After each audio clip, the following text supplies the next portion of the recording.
The announcement of Caitlin Clark's departure caused the WNBA to go completely insane. Now that the world is ending, everyone in America is freaking out. But let's face it, it's too late. Neither Caitlin nor her admirers care anymore. She had trouble defending herself physically. Physical defense she's faced at the professional level and voiced frustration with the league's officiating, recently telling reporters, quote, "I feel like I'm getting hammered and everybody is physical with me, and opponents get away with things that other people don't get away with." That's what Caitlin Clark said. She worked incredibly hard for this team, grew their fan base, increased marketing sales, and generated more buzz for the league than ever before. People commented on every video that they watched because of CC, which is why the WNBA's higher-ups finally realized that their empire was crumbling. I am upset about. It's like, hey man, your meal ticket is under constant attack. There's been dirty plays all season. However, in all honesty, Clark shouldn't even think about returning since this league doesn't deserve her. You can see why by the way they treated her in just 2 playoff games. After all of her hard work and sweat, how did they compensate her? Let me explain what occurred. Those guys, they're the racists when really y'all are the racists. The people coming up with excuses to hate Caitlin Clark and the new fan base that she brought. Since Caitlin Clark was their revenue generator and essentially the only reason viewers were paying attention, the WNBA is currently in full-blown panic mode. To say that she is the league's golden goose would be an understatement. She was essentially their entire farm. When Clark took the court for her regular season finale against the Washington Mystics, it wasn't just a scheduled game. It was the season's highlight. Indiana Fever, all right, with Caitlin Clark, led the league in attendance both home and on the road. Fever averaged 17,000. That night, more than 2,711 individuals filled the stadium, setting a record for the most people ever to watch a single WNBA game. No one, certainly not a rookie, had ever attracted such large audiences before. In fact, during her rookie season, she was drawing more than 15,000 fans each game. The most dominant team in the league, they can't draw 500,000 viewers for a playoff game. Atlanta Dreamers and the New York Liberals. Again, the Liberals. They supposedly have stars. Remember when ESPN claimed that the Liberals had the new Big Three? Dreamers, Liberals, 410,000 viewers. The other game was the Phoenix Masculines and the Minnesota Lynx. But here's where it gets crazy. It wasn't just the fans who were going crazy over her jersey sales. It was a Black Friday sale, and we were talking about the league's top players, rookies and veterans alike. It didn't matter because Clark was outselling everyone. The moment she put on that Fever jersey, it was like instant gold, and every fan wanted a piece of history. Suddenly, the WNBA wasn't just a niche sport tucked away in the sports world. It was a full-on phenomenon, all because of Clark. If you're not delivering the product and you're not making the revenue and you're not giving people the entertainment that they want, then you're not going to make any money and your league is going to suck. All of a sudden, people who had no idea what the WNBA stood for were hooked to their TVs. Tickets were selling out, and she was discussed on every sports program. Broadcasters fought over who got to show Clark's games in prime time, and even the league's dustiest gear was flying off the shelves like it was running out of stock. Clark was like a one-woman economic boom sponsor, and folks were lining up around the block.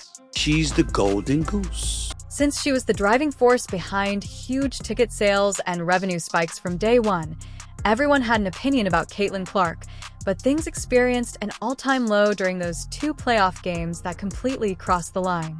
Now that she is leaving, the WNBA is essentially staring at a freefall, and why wouldn't they be? Without Clark, they will be left to pick up the pieces, and the fallout will be brutal. Not only was Clark up against opponents, but she was also subjected to egregious fouls, trash language, and simply filthy plays that no other player would tolerate.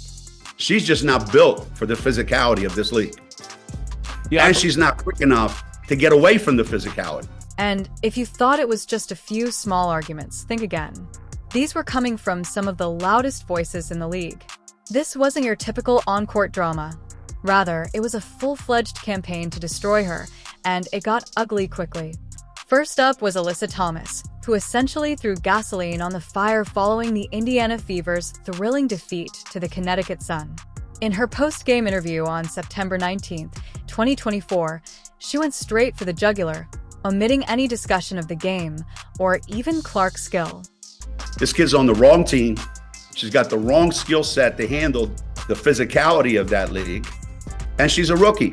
She went to great lengths to accuse Clark and her supporters of racial bigotry, claiming that the only reason Clark was receiving so much attention was because she is a white athlete succeeding in a sport that is dominated by black athletes.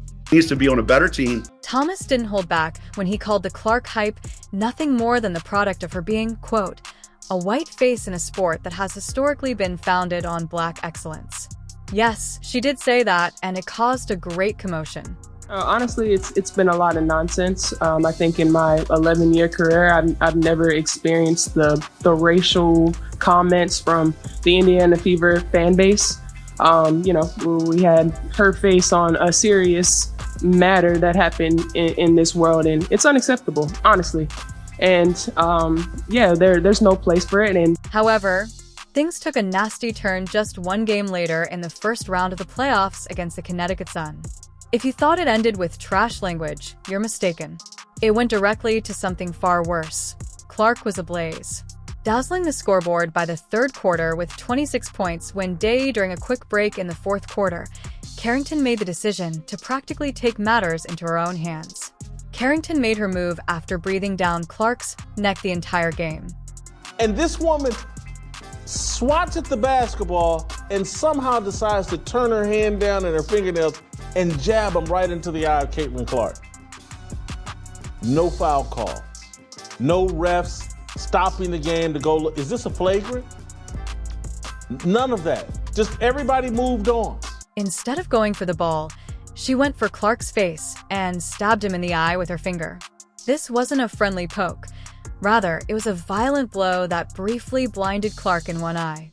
The referees might have easily passed for statues. No whistle, no foul, nothing. She stumbled away, scratching her eye and attempting to shake it off. But did she sit out?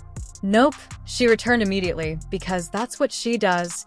She fights even when it seems like the league is ignoring her. Your biggest star, your meal ticket, the reason why you have relevancy, just got stabbed and assaulted and nothing. And right when you believe things couldn't get much worse, Game 2 on September 23, 2024, featuring Candace Carter, descended into a full-scale attack. Carter, who is renowned for being a little too rough, wasn't merely playing defense. Rather, she was determined to destroy Clark, and she wasn't playing it subtly. She gave Clark a powerful elbow to the ribs halfway through the second quarter, leaving her gasping for air. What I am upset about is like, hey man, your meal ticket is under constant attack. There's been dirty plays all season. Fans witnessed it. Carter wasn't finished, though, because later in the fourth quarter, she practically body slammed him to the ground. It looked more like a linebacker tackle than a basketball play, and guess what?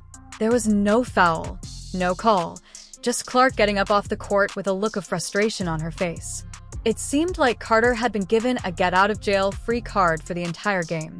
Everyone watched it, including the commentators and the referees. It's an attack on Caitlin Clark.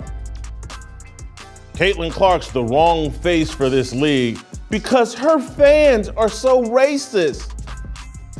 Where have I heard this argument before?